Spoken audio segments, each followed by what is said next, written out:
Hello दोस्तों, मैं हूं कहानी लाल। पिछले कहानी में हमने जाना थालेस और अंबर पत्थर के बारे में। आज की कहानी में हम जानेंगे चुंबक के बारे में। कहानी का नाम चुंबक के पापा।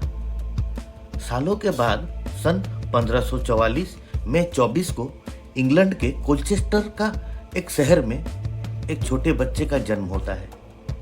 उसके माँ और पापा उसका नाम रखते हैं विलियम गिलबर्ट। बचपन से ही विलियम अलग प्रकार के थे। जबकि दूसरे बच्चे खेल खेलते, वो छोटे छोटे पत्थरों को घंटों घूरते रहते।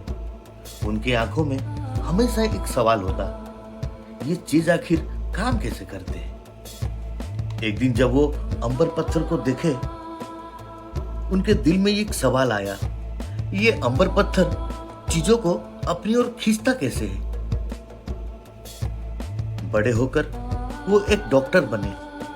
लोगों का इलाज करना उनका पेशा बन गया।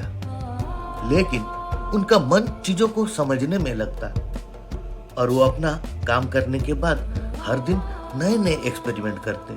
कभी वो ग्लास को, कभी पत्थर को, कभी कपड़े को रगड़ते और देखते हैं कुछ कुछ चीजें आपस में चिपक जाते हैं। उन्होंने देखा ये सिर्फ अंबर पत्थर में नहीं, और भी पदार्थों में होता है।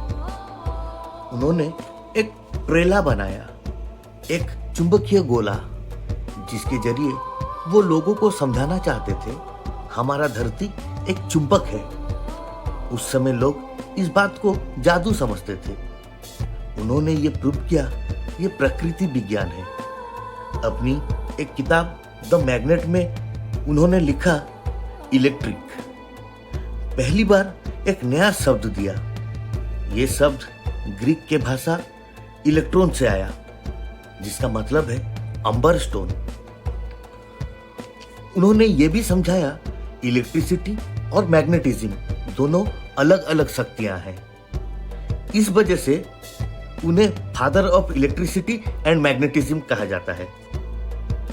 विलियम गिलबर्ट ने बिजली को एक पहचान दी, एक नाम दिया। नाम देना एक शब्द बनाना नहीं, बल्कि नए ज्ञान को दुनिया तक पहुंचाना था। नाम देना और लिखना भी एक खोज का हिस्सा है। और दोस्तों, ये तो सिर्फ शुरुआत थी।